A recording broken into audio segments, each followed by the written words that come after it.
Praise the Lord. கர்த்தருடைய நாமத்துக்கு மகிமையும் கிருபையும் தயவும் மாட்சிமையும் வல்லமையும் உண்டாவதாக. தேவனுடைய வார்த்தைக்கு ஆதாரமாய் பரிசுத்த வேதாகமத்தில் இருந்து நேற்றைக்கு வாசித்த அதே பகுதியை இப்பொழுது உங்களுக்காக வாசிக்கும்படி கர்த்தருக்குள் பிரயாசப்படுகிறேன். ஏசாயா தீர்க்க தரிசனத்தின் புஸ்தகம் 41 அதிகாரம் 15வது வசனம். ஏசாயா 41:15 வாசிக்கிறேன். ஜெபத்தோடு கவனியுங்கள்.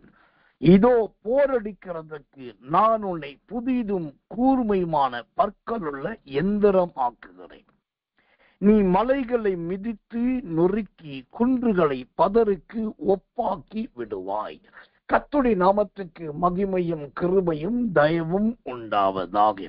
இந்த ஏசாயாவின் புஸ்தகம் 41 அதிகாரம் 15வது வசனத்தை வாசிக்கும் போது கூர்மையான பற்கள் என்று பார்க்கிறோம்.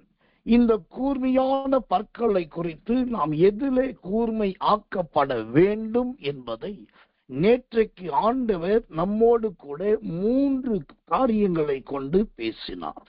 அந்த 3 காரியங்கள் என்ன? 1 சாமுவேலின் புஸ்தகம் 13 அதிகாரம் 21வது வசனம். 1 சாமுவேல் 13:21 வாசிக்கிறேன்.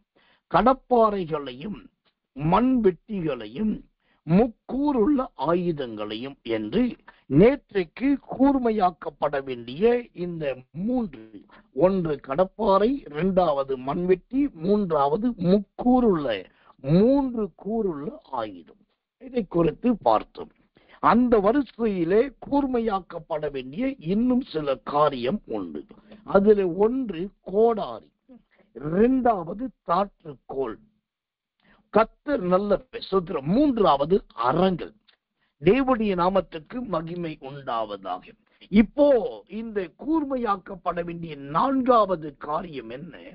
அந்த 1 சாமுவேல் 13:21 சொல்லுகிறது, ஓ கர்த்தர் நல்லவர், கோடரிகள் என்று வேதம் சொல்லுது. கோடாரி கிடையாது, கோடரி என்றுதான் வேதம் சொல்லுது. ஓ கர்த்தர் நல்லவர். இந்த கோடரிகள் என்பது என்ன?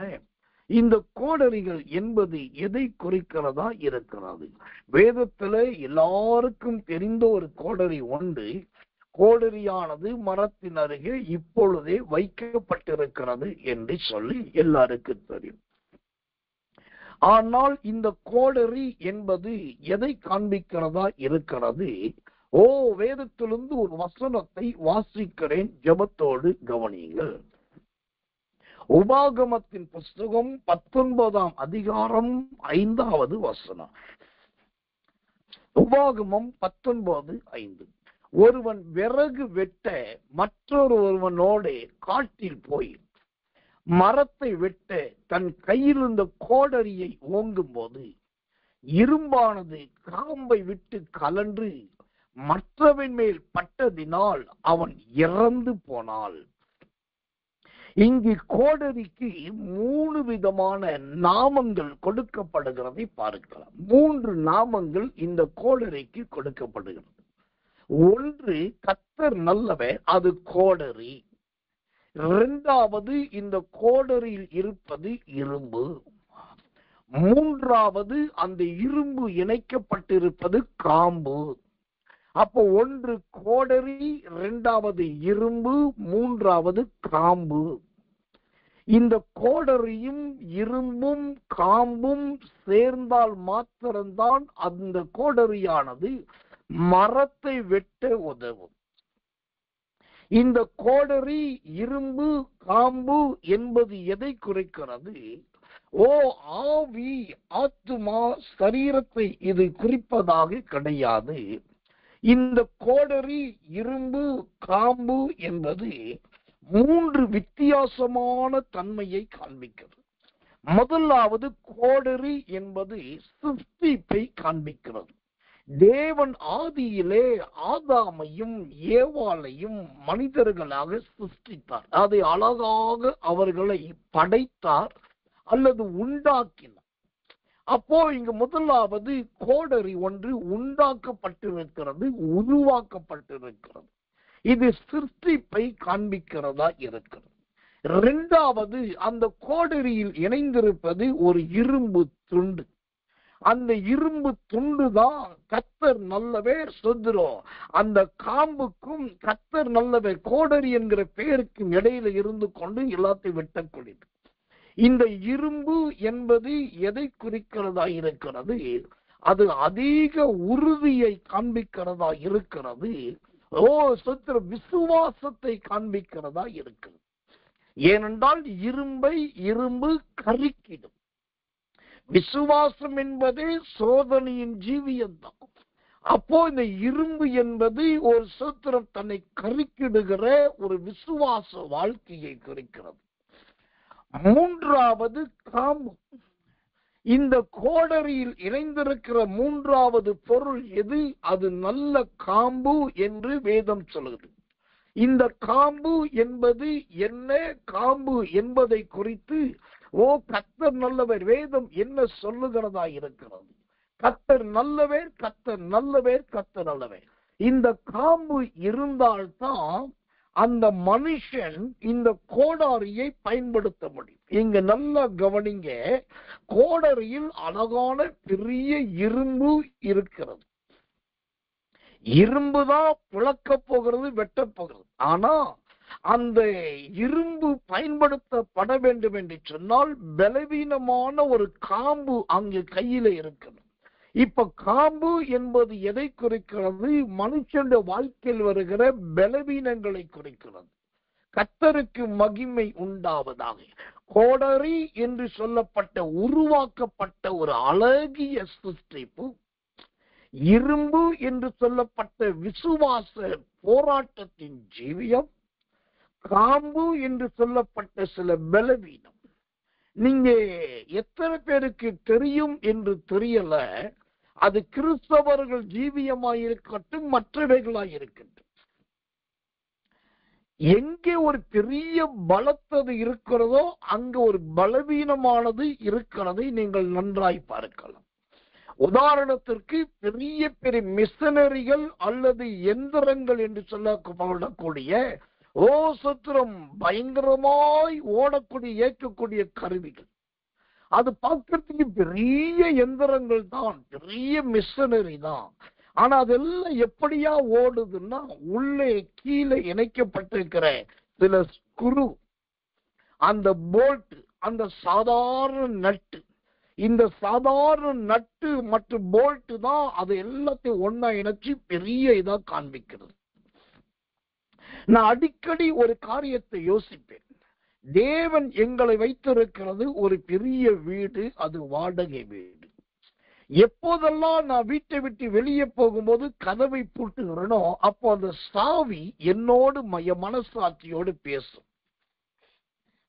அந்த வீட்டு மனசாட்சி, அது மன்னிக்கணும், அந்த வீட்டு சாவி என் மனசாட்சியோடு பேசுறத ஒவ்வொரு முறையும் நான் கவனிக்கிறேன். அதை நான் ஆச்சரியமா பார்க்கிறேன். என்னன்னா, எங்களுக்கு தேவன் கொடுத்த வீட்டில முன்னாடி மிகப்பெரிய ஒரு இரும்பு கதவு உண்டு, அடுத்ததாக ஒரு மரக்கதவு உண்டு.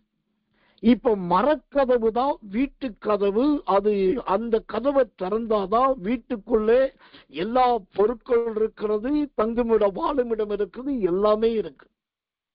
இதுல பாத்தீங்கன்னாக்கா அந்த மரக்கதவை பூட்டுகிற சாவி நம்ம கவனிக்கிறேன், அது ரொம்ப சின்னதா இத்தனோண்டு குட்டியோண்டா இருக்குது. அந்த மரக்கதவை கதவுக்குள் அந்த சின்ன சாவியை விட்டு 1க்கு 2 முறை சொல்லட்டுனா அழகா பூட்டி கொள்ளுகிறது. நான் வெளியில போறேன், திரும்ப வாகனத்தை எடுத்துக்கிட்டு மெயின் அந்த இரும்பு கதவை பூட்டுகிறேன். அதுல ஒரு சாதாரண ஒரு பூட்டு தான், ரொம்ப பெரிய பூட்டெல்லாம் கிடையாது. ஒரு குளோப் லாக், ஒரு குளோப் லாக் தான் போட்டு. அந்த லாக்கு திறக்கணும்னா அதுக்கு ஒரு சாவி இருக்கு. அந்த சாவியை போடும்போது நான் பார்ப்பேன், வீட்டுக்குள் அவ்வளோ பெரிய வீட்டை அடைக்கிற, அவ்வளோ பெரிய வீட்டை பாதுகாக்கிற கதவுடைய சாவி இத்தனோண்டு இருக்குது. ஆனா வெளியில தொங்குற ஒரு சாதாரண ஒரு பூட்டு, ஒருத்தர் ஏதோ எடுத்து ஓங்கி அடி அடிச்சோன்னாக்கா அது 2ஆ பழந்துரும். அந்த பூட்டுக்குரிய சாவி பார்த்தா பெருசா இருக்கும். நான் பல நேரம் யோசிப்பேன், அவ்வளவு பெரிய வீட்டை பாதுகாக்கிற கதவுக்கு சாவி இத்தனோண்டு இருக்கு. ஆனா வெளியில உலகத்தார் எல்லாரும் பார்க்கிற ஒரு சின்ன பூட்டுக்குரிய சாவி அவ்வளவு பெருசா இருக்கு. இப்ப நல்லா கவனிக்கணும், இந்த கோடரி என்பது எதை குறிக்கிறது? ஆண்டவராகிய இயேசு கிறிஸ்துவை காண்பிக்கிறது அல்லது சபையை வர்ணிக்கிறதும் ஊழியத்தை விவரிக்கிறதுமா இருக்கிறது. அதுதான் கோடாரி. இரண்டாவது இரும்பு. அந்த இரும்பு தான் வெட்டக்கூடியது. இது விசுவாசிகளை காண்பிக்கிறது, தேவனுடைய பிள்ளைகளை காண்பிக்கிறது, கர்த்தருக்காக வாழ்கிறவர்களை காண்பிக்கிறது. மூன்றாவது காம்பு. அந்த காம்பு எதுனா அதுதான் பலவீனம். என்ன பலவீனம்? பல நேரத்துல ஒரு இடத்தை நிற்க முடியாதபடி அல்லது சோத்திரம் ஜெயிக்க முடியாதபடி, அந்த இரும்பை தூக்க முடியாதபடி கஷ்டப்படக்கூடிய பலவீனம். நீங்க கோடாரி என்னும் கிறிஸ்துவுக்குள் இருந்தாலும், நீங்க சபையிலே ஊழியத்திலே நல்ல இரும்பை போல காணப்பட்டாலும், உங்களுக்குள்ளும் ஒரு பலவீனம் என்கிற காம்பு வைக்கப்பட்டிருக்கு. இதுல என்ன ஒரு ஆச்சரியம்னா, வேதமே அதுக்கு கோடரி என்று கூப்பிட்டாலும், அதுல ஒரு பெரிய மண்டை அளவுக்கு இரும்பு கனமா இருந்தாலும், இந்த கோடரி என்கிற நல்ல நாம சங்கீர்த்தனத்தையும் இந்த அருமையான இரும்பையும் தூக்குவது எதுனா பலவீனமாய் கருதப்படுகிற அந்த காம்பு தான். இந்த காம்பு எதை குறிக்கிறது? இதுதான் உங்க சபையில் இருக்கிற அற்பமான விசுவாசிகள். இதுதான் நம்ம ஊழியத்தில் இருக்கிற பலவீனமான விசுவாசிகள். இதுதான் நம்முடைய வீடுகளில் இருக்கிற பயன்படுத்தப்படாத, நம் அதிக மதிப்பு கொடுக்காத பிள்ளைகள். நம்ம பார்வைக்கு அவர்கள் ஒரு காம்பு தான். அவர்கள் சோத்திரம் ஒன்றுக்கும் உதவாதவர்கள் என்று நினைக்கிறோம், அற்பமானவர்கள் நினைக்கிறோம். இந்த காம்பு இல்லாவிட்டால் அந்த இரும்பு இணைக்கப்பட முடியாது. இரும்பு இணைக்கப்படாவிட்டால் கோடரி என்கிற பெயர் வராது. கோடரி என்கிற பெயர் வராவிட்டால் எந்த மரத்தையும் காட்டையும் வெட்டவும் முடியாது. அப்ப இங்க கற்றுக் கொடுக்கிற அருமையான இந்த சத்தியம் என்ன? உங்க ஊழியத்துல, உங்க சபையில, உங்களுடைய ஐக்கியத்துல, உங்க குடும்பத்துல, உங்க வீட்டில யாரெல்லாம் ரொம்ப பலவீனமானவர்களாகவும் ரொம்ப திறமையற்றவர்களாகவும் இதெல்லாம் எதுக்கு இவங்களெல்லாம் முக்கியத்துவம் முன்னாடி விடுறாங்க, வேற ஆளே கிடைக்கலையான்னு நீங்க யாரை யோசிக்கிறீங்களோ அவங்கள வச்சுதான் சில நேரத்துல ஆண்டவர் இரும்பையே தூக்க வைக்கிறாரு. அவங்கள வச்சுதான் ஆண்டவர் மரத்தையே வெட்டி சாய்க்கிறார். அதனாலதான் நம்ம ஊழியத்துல நான் அடிக்கடி சொல்லி கொடுக்கிற புத்தி, நம்முடைய ஜனங்களுக்கு சொல்ற ஒரு புத்தி என்னன்னா, யாரையுமே நீங்க அற்பமா நினைக்க கூடாது. ஒருத்தரையும் கேவலமா பேசவோ எடை போடவோ கூடாது. இப்போ பெரிய கோடரி, அடுத்தது பெரிய கனமான இரும்பு, இது ரெண்டுக்கும் நடுவில் இருப்பது இந்த காம்பு. அது பலவீனமானதுதான், பயன்படாததுதான், அல்லது ஒரு மரக்கட்டை தான், ஒரு குச்சி தான், மரக்கிளை கூட கிடையாது, ஒரு குச்சி தான். ஆனா அந்த குச்சி தானையா கோடாரிக்கு முழு பலனை கொடுக்குது. ஒரு நடந்த சம்பவம், ஒரு அருமையான பெந்தேகோஸ்தே சபை போதகர், அவர் நல்ல ஒரு ஆவிக்குரியவர் தான், சபையை சத்தியத்தின் உபதேசத்துல நடத்துகிறவர் தான். ஒரு நாள் ஞாயிற்றுக்கிழமை ஆராதனை, அன்றைக்கு விசேஷித்த ஆராதனையாய் அறிவித்தபடினால் 2-3 முறை நடத்தப்படுகிற ஆராதனை ஒரே ஆராதனை இணைக்கப்பட்டு ஒட்டுமொத்த ஜனங்களும் வந்துட்டாங்க, குழுமி இருக்கிறாங்க. அங்க ஆராதனை நடந்து கொண்டிருக்கிறது.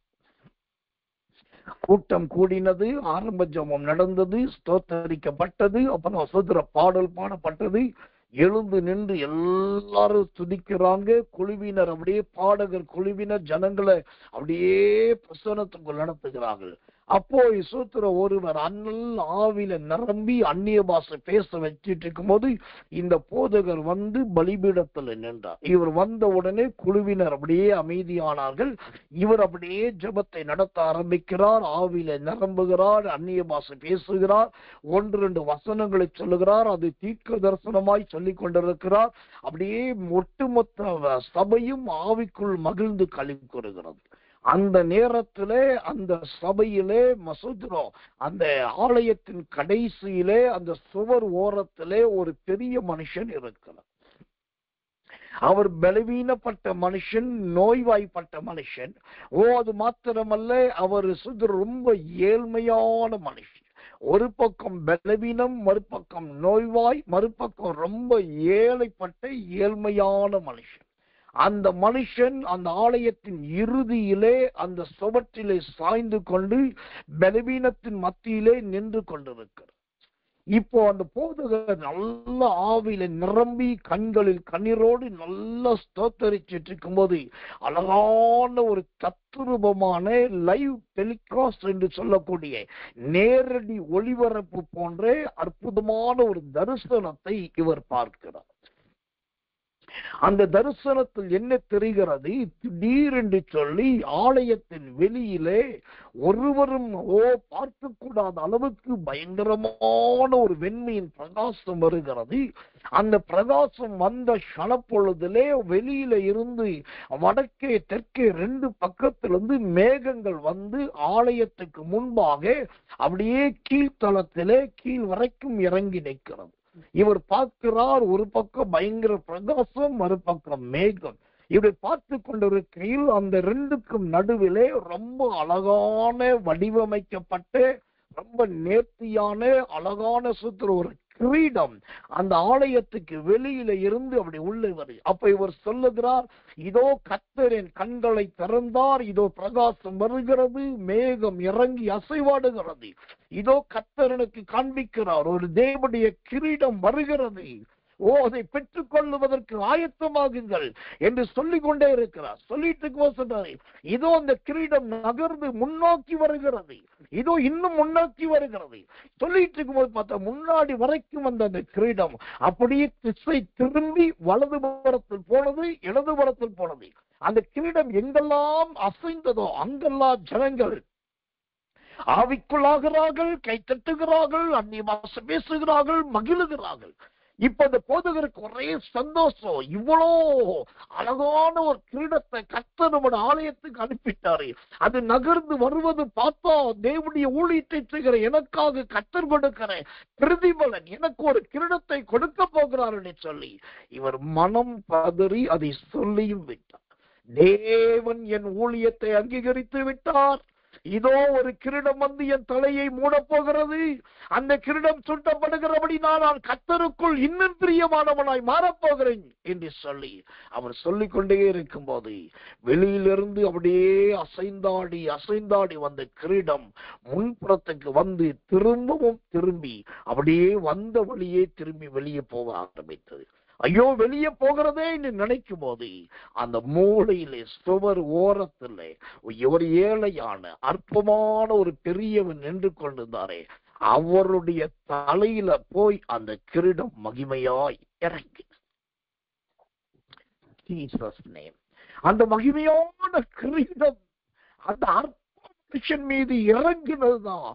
அவர் துள்ளினார், குதித்தார், கைகளை தட்டினார், அந்நிய பாஷை பேசினார். இப்பொழுது டான் டான் டான் என்று சொல்லி அழகாய் தீர்க்க தரிசனம் சொல்ல ஆரம்பித்தார். அப்போ இந்த போதகர் மார்பிலை அடித்து கொண்டு அழுதாரா, நான் இத்தனை வருஷம் ஊழியம் செய்கிறேன், நான் இவ்வளோ பாடுபடுறேன், இந்த ஜனத்தை ஏற்படுத்தி இருக்கிறேன், எனக்கு அந்த கிரீடம் கிடைக்கலையே ஆண்டவரே, ஒன்றும் செய்யாத, ஒரு ஊழியமும் செய்யாத அந்த மனுஷனுக்கு அந்த கிரீடத்தை கொடுத்தீரே, என்னிடத்தில் என்ன குற்றத்தை கண்டுபிடித்து ஓங்கி தேம்பி தேம்பி ஆள ஆரம்பித்தார். அப்பதான் கர்த்தர் சொன்னார், மகனே, நீ என்னுடைய ஊழியக்காரன். ஆனால் அந்த மனுஷன் அப்படி அல்ல. அவனுடைய தண்ணீர் தான் இந்த சபையின் மக்களை உள்ளே கொண்டு வந்திருக்கிறது. அந்த ஏழை மனுஷனுடைய இரவும் பகலும் ஜெபிக்கிற ஜெபம்தான் உன் சபையை வளர்த்திருக்கிறது. நடு நிச்சி ராத்திரியிலே அந்த ஏழை மனுஷன் ஏறெடுத்த ஜெபம் என் ராஜ்யத்தை அசைத்தது. அதனால் அந்த மனுஷனுடைய ஜெபத்தினால்தான் ஊழியம் வளர்ந்தது. இது நான் அந்த மனுஷனுக்கு கொடுக்கிற என்னுடைய கிருபாசனத்தின் சுத்திரம் நன்மையின் பலன் என்று கர்த்தர் சொன்னார். இவன் நல்லா கவனிக்கணும். இன்னைக்கு நிறைய பேர் தன்னை கோடரி மாறி நினைக்கிறாங்க. நான் பேசுனா வெட்டு 1 துண்டு 2, நான் வெட்டுனா ஓடி விழுவேன், அந்த இடத்துல அடையாளம் விழும். நான் வெட்டுனா மரமே சாயும், நான் வெட்டுனா கிளையெல்லாம் உடையும். பெருமை, கோடரி என்கிற பெருமை, கோடரி என்கிற மேட்டிமை. ஆனா கோடரியாய் தன்னை காண்பித்த இயேசு அவர் பெருமைப்படவில்லை. 2வதாக இரும்பு. நான் எத்தனை வருஷம் தெரியுமா அது ஊழியத்துல இருக்கிறேன். நான் இந்த ஊழியத்துக்கு எவ்வளவு உதவியா இருக்கிறேன் தெரியுமா. நான் இந்த சபையில எத்தனை வருஷம் விசுவாசியா இருக்கிறேன் தெரியுமா. எவ்வளவு கஷ்டத்துக்கு மத்தியில ஆண்டவரை நான் பின்பற்றுகிறேன் தெரியுமா. இதெல்லாம் பெருசு கிடையாதுங்க. என்றைக்கு நீங்க ஒரு காம்பா நினைக்கப்படுறீங்க, அப்பிரயோஜனமா நினைக்கப்படுறீங்க, யாராலும் என்றைக்கு மதிக்கப்படாமல் போகிறீர்கள், அந்த காம்புக்கு தாங்க இந்த அருமையான கிரீடம் இருக்கு. இன்றைக்கு இந்த சத்தியத்திலே தெரிந்து கொள்ளுங்க.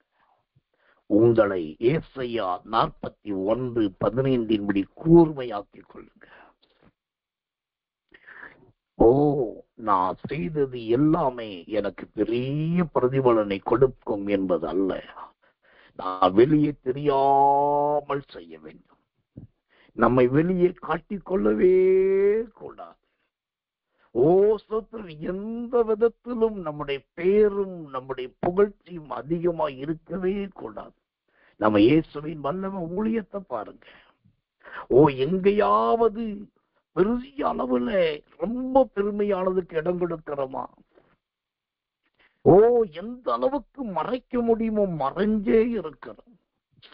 செய்யற காரியத்துல, கொடுக்கிற காரியத்துல மற்றவர்கள் கொடுத்து நீங்க போய் கொள்ளுங்க, நீங்க போய் செய்யுங்க, நீங்க போய் முடிச்சுட்டு வாங்க, நீங்க அவங்கள போய் தூக்கி விடுங்க, நீங்க அவங்கள போய் குளிப்பாட்டி விடுங்க, நீங்க அவங்களுக்கு ட்ரெஸ் கொடுங்க, நீங்க அவங்களுக்கு அரிசி கொடுங்க, நீங்க கொடுங்க, நீங்க பண்ணுங்க சொல்லி மற்றவர்களை செய்ய வைக்கிறோம். அதுக்கு ஒரே காரணம், நாம் எந்த அளவுக்கு ஒரு கோடாரிக்கு பின்னாடி இருக்கிற ஒரு காம்பா இருக்கிறோமோ, அந்த காம்பு கோடாரியோடு இணைஞ்சிருக்கிற வரைக்கும் தான் அந்த கோடாரிக்கு மரியாதை, இரும்புக்கு மரியாதை. காம்பு இல்லை அப்படின்னா மரத்தையும் வெட்ட முடியாது, காட்டையும் அழிக்க முடியாது. அப்ப இரும்பு இங்கு முக்கியத்துவம் கிடையாது. காம்புதான் முக்கியம், காம்புதான் முக்கியம். மரியாதை குறித்து பைபிள் நிறைய சொல்லுது, நல்ல ஸ்திரீ என்று சொல்லி. யோசேப்பை குறித்து நிறைய சொல்லுது. ஆனா அவங்களை கொண்டு இந்த உலகத்தை ஆண்டவர் ரட்சிக்கவில்லை. அவர்கள் மூலமாய் கொடுக்கப்பட்ட இயேசு என்னும் ஒரு காம்பு, ஈசாயினும் அடிமர ஒரு சூத்திரம் கிளை, ஈசாயினும் அடிமர ஒரு கொழுந்து, அதிலே கொண்டுதான் ஆண்டவர் இந்த உலகத்தையே ரட்சிக்கிறார். நான் சொல்லி முடிக்கிறேன். தயவு செய்து இந்த மாத கடைசியில் ஒரு தீர்மானம் பண்ணுங்க. ஒருத்தரையும் நான் அவலட்சணமா நினைக்க மாட்டேன். அவங்க உடைய வச்சு, அவங்க செருப்பை வச்சு, அவங்க தலை சீவுறத வச்சு, அவங்க சாப்பாட்டை வச்சு, அவங்க ஒண்ணுக்கும் பிரயோஜனம் மட்டும் நினைக்கவே மாட்டேன். யாரை நான் ஒன்றுக்கும் உதவாத காம்பு என்று நினைக்கிறனோ, அந்த காம்பு தான் இரும்பை தாங்கக்கூடியதா இருக்கிறது, மரத்தை வெட்டுவதற்கு உதவியா இருக்கு. கடைசி அந்த வார்த்தையை நான் சொல்லி முடிக்கிறேன். இந்த கோடாரியை குறித்த அற்புதமான அந்த வார்த்தை, ஓ சுத்திரம், தேவனுக்குரிய நாமத்துக்கு மைமுள்ளதாக அந்த வசனம் நமக்கு ஒரு எச்சரிப்பை கொடுக்கிறது. பாருங்க, உபாகமம் 19ஆம் அதிகாரம் 5வது வசனம். ஒருவன் விறகு வெட்ட மற்றொருவனோட காட்டில் போய் மரத்தை வெட்ட தன் கையில் இருந்த கோடரியை ஓங்கும் போது இரும்பானது காம்பை விட்டு கலன்று மற்றவன் மேல் பட்டதினால் அவன் இறந்து போனான். இங்கு ஒரு இரும்பை குறித்து அவலட்சணமான ஒரு அருவருப்பான ஒரு பயங்கரமான வார்த்தையை பார்க்கிறோம். இரும்பானது காம்பை விட்டு கலண்டுச்சு. இன்னைக்கு கொஞ்சம் பலமுள்ளவர்கள் பலவீனமானவர்களோடு ஒத்துப்போவது கிடையாது. உனக்கும் எனக்கு சரியா லெவலுக்கு நீ இருக்கிற கேட்கக்கூடிய அளவுக்கு இன்னைக்கு கிறிஸ்தவம் நாரி போயிருக்கிறது. இரும்பானது காம்போடு இருக்காம கலண்டுச்சு. இரும்புக்கு என்ன நினைப்பு தெரியுமா? நான் இரும்பு, நான் வெட்டினாதான் மரம் வெட்ட முடியும், காடு அழிக்க முடியும். உங்கிட்டெல்லாம் ஒத்து வர முடியாது, கலண்டுச்சு. என்னைக்கு இரும்பு தன்னை ரொம்ப உறுதியா நினைச்சு கலண்டுச்சோ, அது போய் இன்னொருத்தன் தலையில பட்டு அவனை கொன்றுச்சு. இங்கு இரும்பு செய்ய வேண்டிய வேலையை செய்யாம செய்யக்கூடாததை செஞ்சது. இரும்பு என்ன செய்திருக்கணும்? மரத்தை வெட்டி இருக்கணும். ஆனா ஒரு மனுஷனை கொலை பண்ணி விட்டது. இன்னைக்கு பலமுள்ளவர்களாய் நினைக்கிறவர்கள், திடமுள்ளவர்கள் என்று நினைக்கிறவர்கள், ஓ எனக்கு எல்லாம் இருக்கும் என்று நினைக்கிறவர்கள் தகாத சிக்கல்ல போய் மாட்டிக்கிறாங்க. தகாத சிக்கல்ல போய் மாட்டிக்கிறாங்க. ஏன்னா அவங்களுடைய நம்பிக்கை தேவன் மேலே இல்லை. நான் ஒரு இரும்பு, அதனால யாரோடும் ஒத்து போறதில்லை, யாரோடும் இணைஞ்சு இருக்கிறது இல்லை, கலண்டுக்கிறது. உனக்கு எனக்கு ஒத்து வர, இங்க நான் இருக்க முடியாது, நான் விலகிக்கிறேன், நான் போயிடுறேன். தனக்குத்தானே பிரிந்திருக்கிற ராஜ்யம் நிலைநிற்காது. என்னைக்கு இந்த இரும்பு காம்ப விட்டு கலண்டிச்சோம், அன்னைக்கே ஒரு மனுஷனை கொன்று விட்டது. நாம் யாரையும் கொல்லுவதற்கும் கொலை செய்வதற்கும் நாம் வரவில்லை. உயிர்ப்பிக்கிறவர்களாய், ஓ நமக்கு கொடுக்கப்பட்ட சித்தத்தை நிறைவேற்றுகிறவர்களாய், காம்போடு இணைந்திருக்கிறவர்களாகத்தான் தேவன் நம்மை அழைத்திருக்கிறார். அது ரொம்ப முக்கியம். தயவு செய்து இரும்பு கலண்டு கொண்டு போனதை போல கர்த்தர் கட்டளையிடாம, கர்த்தர் சொல்லாம, தேவ அனுமதி இல்லாம நீங்களா கலண்டுக்காதீங்க, நீங்களா பிரிஞ்சுக்காதீங்க. ரத்தம் சிந்த வேண்டியது வரும். ரத்த பழி உங்கள் மீது சுமரும். வீண் பழி உங்களை பின்பற்றும். அதனால் நீங்கள் மிகவும் व्यसனமும் மன மடிவும் ஆவீர்கள். ஆனா காம்பு அது பாட்டுக்கு கீழே கடந்து கொள்ளும், அமைதியா இருந்து கொள்ளும். மீண்டும் அந்த இரும்பை காம்பை தேடிதான் இரும்பு வரணுமே ஒழிய இரும்பை தேடி காம்பு போக வேண்டியது வராது. அப்போ கலன்று போகிற அனுபவம் அல்ல. இதெல்லாம் ஒரு ஊழியமா? இது ஒரு பிரசங்கமா? இது ஒரு சத்தியமா? ஓ யாருமே பண்ணாதது இப்படி பண்ணிட்டு இருக்காங்களே, இதெல்லாம் எனக்கு ஒண்ணும் பிடிக்கல, நன்மையா தெரியல அப்படின்னு நீங்க கலண்டு போகலாம். தாராளம் போங்க. இயேசு அளவு எத்தனையோ உரிமையை கொடுத்தார். அதுல ஒரு உரிமை. நீங்களும் போக மனதாயிருந்தால் போகலாம், நீங்களும் பிரிந்து போக மனதாயிருந்தால் போகலாம். ஆனால் போகிற இடத்துல ரத்த பழி உண்டாகும், ரத்த காயங்கள் உண்டாகும், வீண் பழி சுமரும். தேவன் நினைத்திருக்கிறது ஒரு காம்பு என்று சொன்னால் அந்த காம்போடு இருங்கள். எவ்வளோ மரம் இருக்கு. ஆண்டவர் பரலோகத்தை கொண்டு போய் ஒரு மரத்தோடு ஒப்பிட்டார். அந்த மரம் என்ன மரம் தெரியுமா? கடுகு என்கிற மரம்.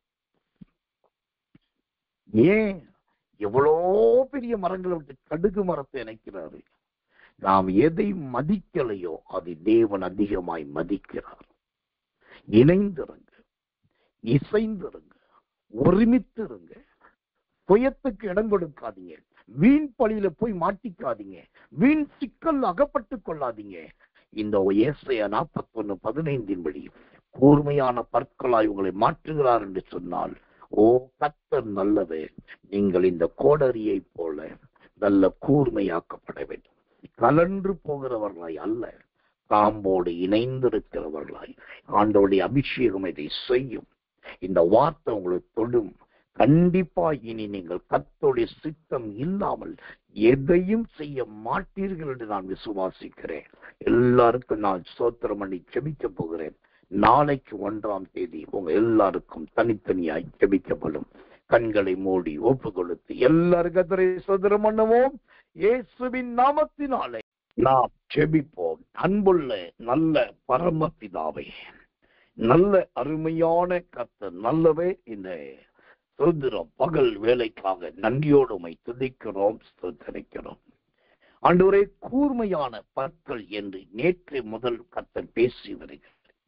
அதில் 2ஆம் பகுதியாய் இன்றைக்கு கூர்மையாக்கப்பட வேண்டியவைகள் கோடரி என்று சொல்லி, ஏன் கோடரி கூர்மையாக்கப்பட வேண்டும்? அது பிரிந்து போகக்கூடியதா இருக்கிறது, இரும்பின் பலத்தை காண்பிக்கிறதா இருக்கிறது, காம்போடு ஒத்து வராததா இருக்கிறது. அதனால் அது கூர்மையாக்கப்பட வேண்டும் என்று கர்த்தருக்கு கற்றுக் கொடுத்து எங்கள் வாழ்க்கை ஆண்டவர் கர்த்தரோடும் ஏழைகளோடும் ஆண்டவர் அற்பமானவர்களோடும் இசைந்து போகிறதா இருக்கிறது. சாதாரண காம்பா இருக்கிறவர்கள் எங்க பலன் என்று நினைக்க உதவி. இந்த சத்தியம் பிள்ளைகளை மாற்றட்டும், கர்த்தருக்குள் நிலைநிறுத்தட்டும். தாழ்த்தி ஒப்புவிக்கிறோம். இயேசுவின் ரத்தம் செய்யும். இயேசுவின் நாமத்தில் ஜெபிக்கிறோம். ஜெபம் கேளு ஜீவனுள்ள நல்ல பிதாவே. ஆமென், ஆமென், ஆமென்.